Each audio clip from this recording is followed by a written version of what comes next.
Welcome to my YouTube channel. కొత్తగా ఈ channel చూస్తున్నారు సబ్స్క్రైబ్ మాత్రం మిస్ కాకుండా సబ్స్క్రైబ్ చేసుకొని మరి వెళ్ళండి.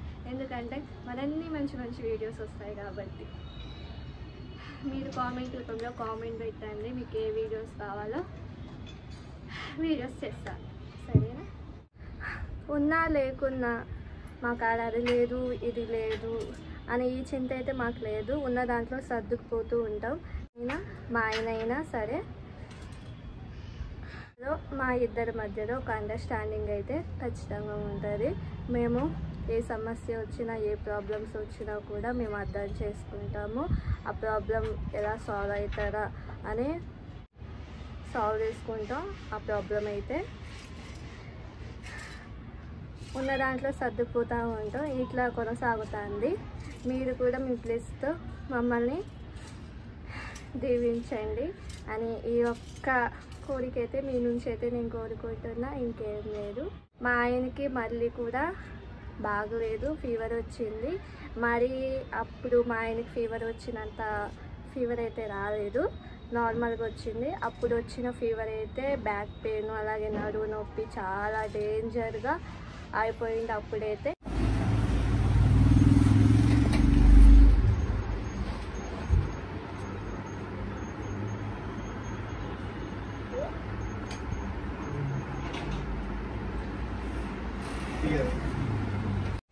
అప్పుడంతా అయితే ఇప్పుడు కాదు. కొద్దిగా ఫీవర్ వచ్చింది మా ఆయనకి. ఇంక నైట్ పూట 10:30కి నేను మా ఆయన హాస్పిటల్కి వెళ్ళాము. ఒక క్లినిక్ లాంటిది హాస్పిటల్కి వెళ్ళాము. చాలా బాగా నయం అవుతుంది హాస్పిటల్. అప్పుడైతే చాలా డేంజర్గా అయిపోయిండు. అది లాంగ్ వీడియో కూడా పెట్టాను కదా, ఒకసారి ఇది చెక్ చేయండి, చూడండి ఒకసారి ఇది. ఫీవర్ అయితే 3 days నుంచి వచ్చింది మా ఆయనకి. మా ఆయన్ని 10:30కి నైట్ పూట హాస్పిటల్కి 10:30కి హాస్పిటల్కి వెళ్ళాము, క్లినిక్కి. అది కూడా పెద్ద హాస్పిటల్కి ఏం కాదు, నార్మల్ క్లినిక్కి వెళ్ళాము. అప్పుడు కూడా అతని దగ్గరికి వెళ్ళినాము. మా ఆయనకి చాలా డేంజర్గా ఉన్నప్పుడు కూడా అక్కడికి వెళ్ళాము. నైట్ అయిపోయింది.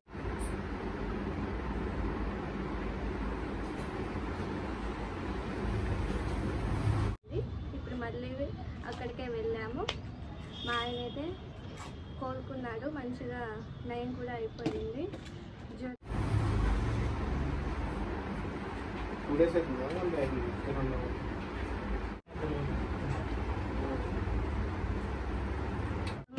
జ్వరం అయితే తగ్గిపోయింది. డాక్టర్ అయితే మా ఆయనకి ఇంకా కొద్దిగా ఫీవర్ ఎక్కువ ఉంది ఆ టైంలో. కానీ మా ఆయన ఫేస్లో అంత కాను రాదు, కోపం ఒక్కటే కానొస్తుంది. మా ఆయనకి ముఖంలో కోపం ఎక్కువ ఉన్నట్టుగా కానొస్తాడు. మా ఆయనకి ఫీవర్ ఎక్కువ ఉన్నదంట, ఫీవర్. అలాగే అంటే రోజు డ్యూటీకి వెళ్ళి రోజు డ్యూటీకి వెళ్తూ ఉంటాడు కదా మా ఆయన. ఒక్కరోజు కూడా ఇంట్లో ఉండడు, అట్లాగే పోతూ ఉంటాడు. ఇంకా దానివల్ల మళ్ళీ వెదర్ కూడా, ఇది వర్షాకాలం వచ్చేసింది కదా, జ్వరాలు కూడా స్టార్ట్ అయిపోతాయి. ఇంకా అట్లాగానే వర్షాకాలంలో జ్వరాలు ఎక్కువగా ఉంటాయి కాబట్టి ఇంకా మా ఆయనకు కూడా జ్వరం వచ్చేసింది. ఇంకా మేము ఎప్పుడు వెళ్ళినా కూడా ఆ డాక్టర్ దగ్గరికి వెళ్తాము, మంచిగా తగ్గిపోతుంది.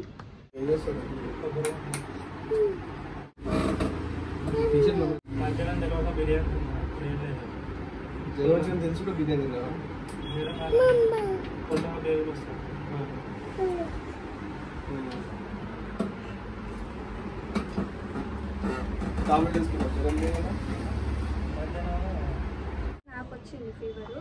నాకు ట్యాబ్లెట్ వేసుకుంటే తగ్గిపోతుంది 3 daysకే. మరీ అంత ఫీవర్ అయితే రాదు నాకైతే. మా ఆయనకు వచ్చిందంటే అస్సలు తగ్గదు. ఇంకా క్లినిక్కి వెళ్ళిపోతూనే ఉంటాం మేము. ఇంకా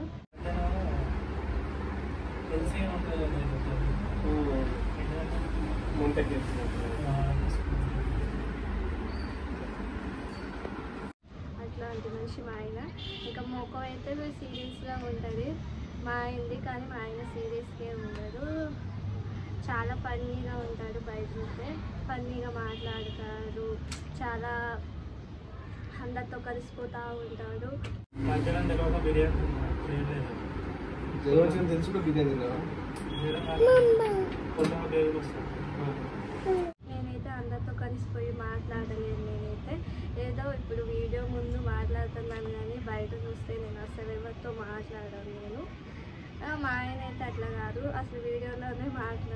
బయట అందరితో మంచిగా పలకరిస్తూ ఉంటాడు, క్లోజ్గా మాట్లాడుతూ ఉంటాడు. మా ఆయన చాలా ఫన్నీగా ఉంటాడు మా ఆయన అందరితో.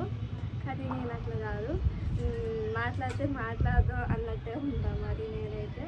ఇంకా అట్లా ఉంటుంది. దేవుడి దయ వల్ల మా ఆయనకైతే జ్వరం అయితే తగ్గిపోయింది.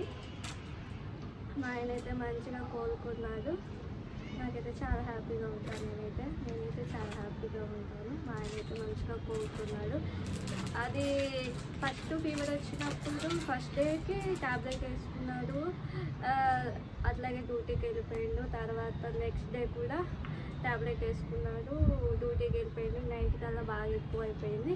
ఇంకా నైట్ పూట 10:30కి హాస్పిటల్కి వెళ్ళాము. అట్లాగా ఆ క్లినిక్కి వెళ్తే నయం అయిపోతుంది, చాలా మంచిగా చూస్తారు. ఇంకా అట్లాగా మా ఆయన ఇప్పుడు సెకండ్ టైము జ్వరం వచ్చినప్పుడు అక్కడికి వెళ్ళినాము. చాలా మంచిగా తగ్గిపోయింది. మా ఆయనకైతే మంచిగా కోలుకున్నాడు ఆ దేవుడి వల్ల. ఫీవర్ వచ్చినట్టుగానే లేదు, ముఖం నార్మల్గానే ఉన్నది. ఇంకా మా ఆయన ముఖమే అట్లా ఉంటుంది,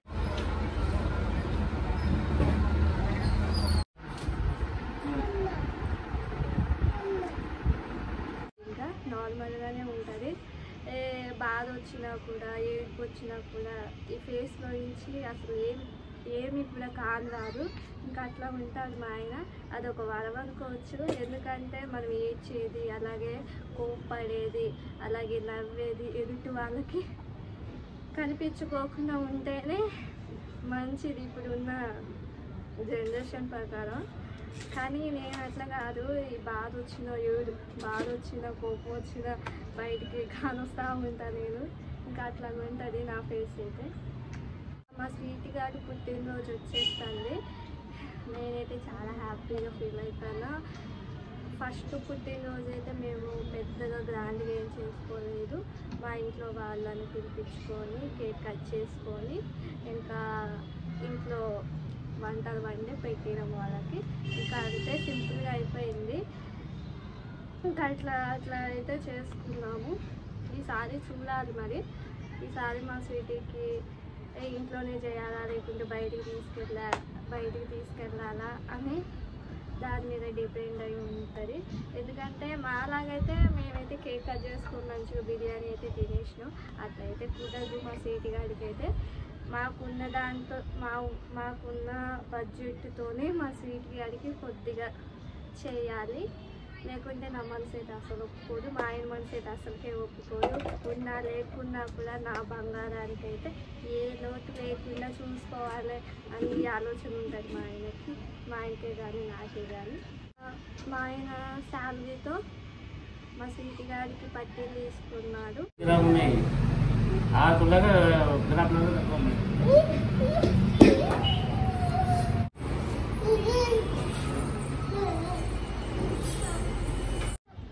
ఫస్ట్ పుట్టినరోజు కూడా మా ఆయన శాలరీతోనే మా స్వీట్ గారికి పట్టీలు తీసుకున్నాము. ఈ పిక్ చూడండి,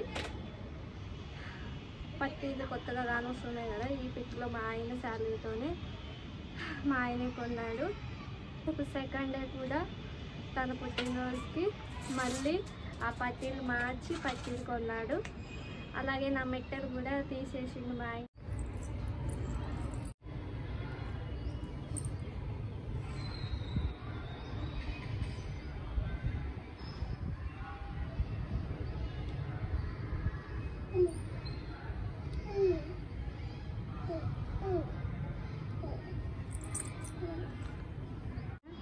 ఇంకా అంటే ఎక్కువ సుట్లు ఉన్న మెట్టెలు పెట్టుకోకూడదు, మా అమ్మ వాళ్ళు చెప్పారు, మా ఆయన చెప్పిండు. ఎక్కువ సుట్లు ఉన్న ఏమంటారు మీ భాషలో, మరి మా భాషలో అయితే సుట్లు అంటాం. మేమైతే అన్ని సుట్లున్న మెట్టెలు అయితే పెట్టుకోకూడదు అని చెప్పారు. ఇంకా మా ఆయన కూడా ఇష్టం లేదు. ఇంకా మెట్టెలు తీసేసి మా స్వీటీ పట్టీలు తీసుకున్నప్పుడే మెట్టెలు కూడా తీసుకున్నాడు. ఇంకా అట్లయితే అయిపోయింది. మా స్వీటీ గారి పుట్టినరోజు వస్తుంది, ప్రతి ఒక్కరు కూడా బ్లెస్ చేయండి. మీ దీవెనలు మా స్వీటీ గారికి ఉంటే చాలా మంచిగా ఉంటాడు. అదొక్కటి మీ నుంచి నేను కోరుకుంటాను. మా పుట్టినరోజు లెక్క మా స్వీటీ గారి పుట్టినరోజు అయితే మేము చేయము. మాకున్న బడ్జెట్లోనే మా స్వీటీ గారి పుట్టినరోజు అయితే చేస్తాము. గోల్డ్ కొనలేదక్క, మరి మీరు పట్టీలు ఒక్కటే కొన్నారా అంటే పట్టీలు ఒక్కటే కొన్నారా అక్క అని అంటారు. గోల్డ్ కూడా ఉంది మా స్వీటీ గారికి అయితే కంపల్సరీగా కొంటాం మేమైతే. దానికైతే ఏ లోటు అయితే చెయ్యము. మీరే చూస్తూ ఉంటారు కదా. ఏదైనా నేను కొన్నప్పుడు ప్రతి ఒక్కటి కూడా మీకు చెప్తాను. మీకు చెప్పే మా రిలేటివ్స్ వాళ్ళకైతే చెప్తాను. ముందు మీకే ఇంపార్టెంట్ ఇస్తున్నాను. అందుకే మా స్వీటీ గారికి ఏం కొన్నాము, మేమేం కొనుక్కుంటాం, అసలు మేమేం కొనుక్కుంటున్నాం అన్ని ప్రతి ఒక్కటి కూడా మీతో నేను షేర్ చేసుకుంటాను. మీతో షేర్ చేసుకున్న తర్వాతనే మా రిలేటివ్స్ వాళ్ళకి చెప్తాను. ఓకేనా? ఎందుకంటే మీ సపోర్ట్ వల్ల నేను ఇప్పటి వరకు వచ్చాను. ఇంకా ముందు కూడా మీ దయ వల్ల నేను వస్తాను కాబట్టి చెప్తున్నాను. గోల్డ్ అయితే ముందు మా స్వీటీ గారికి పొదుపు చేసుకున్నది కొంచెం. ఏ లోటు లేకుండా అయితే మా స్వీటీ గారిని అయితే చూసుకుంటాను. మిషన్ నాకు ఉంది, అది నా మిషనే. నేను మిషన్ కుడతాను.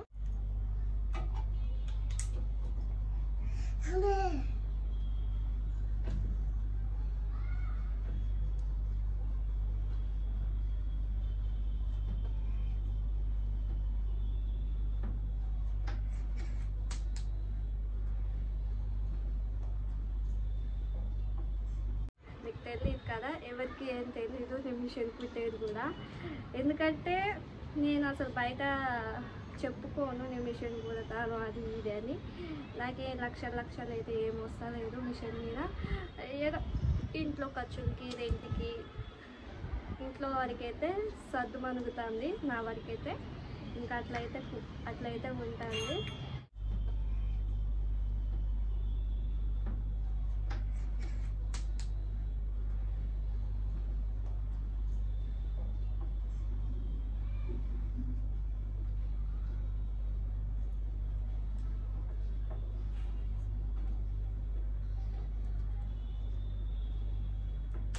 మిషన్ దయ వల్ల, అది కూడా మిషన్ కుట్టడం వలన రెంట్కి అలాగే ఇంట్లో సరుకులకి సామానాలకి అయితే సరిపోతుంది నాదైతే.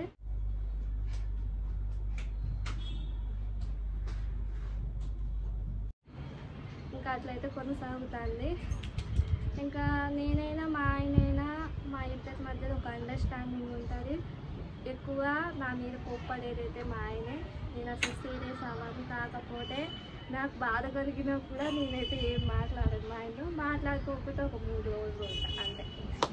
ఇదంతా మాకెందుకు చెప్తున్నాం అంటే మీతోనే చెప్తాను, ఎందుకంటే మీరే వింటారు కాబట్టి. ఆ మిషన్కి అయితే సూది ఇరిగిపోయింది, సూది పెట్టాలి. సూది అయితే ఇరిగిపోయింది. ఈ సూదిని తీసి వేరే సూది పెట్టాలి. దానికోసమని మా ఆయనతో నేను చెప్పాను సూది తీసుకురా అని. కానీ ఈ సూది మీద ఉన్న నెంబరే తీసుకొని సెట్ చేసుకోవాలి, లేకుంటే వేరే సూదులు ఏం కూడా సెట్ అవ్వవు. నాదైతే 18 నాదైతే. అయితే ఆ సూది తీసుకెళ్ళి దాని మీద ఉన్న నెంబర్ ప్రకారమే సూదులు తీసుకోవాలి.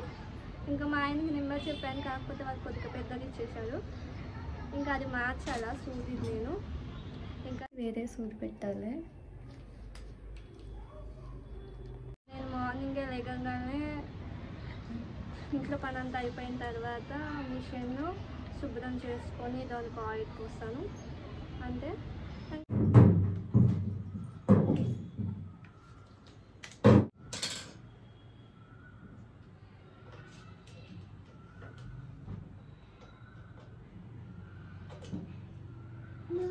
నా పని నేను చేస్తాను మిషన్ మీద.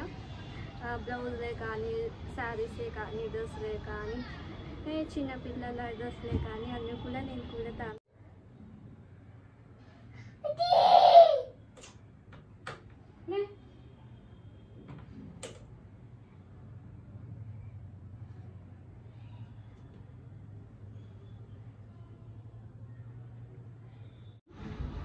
కానీ ఏ ఒక్క వీడియో కూడా ఇందులో నేనైతే పోస్ట్ చేయలేదు. ఇక మీదైతే నేను పోస్ట్ చేస్తాను.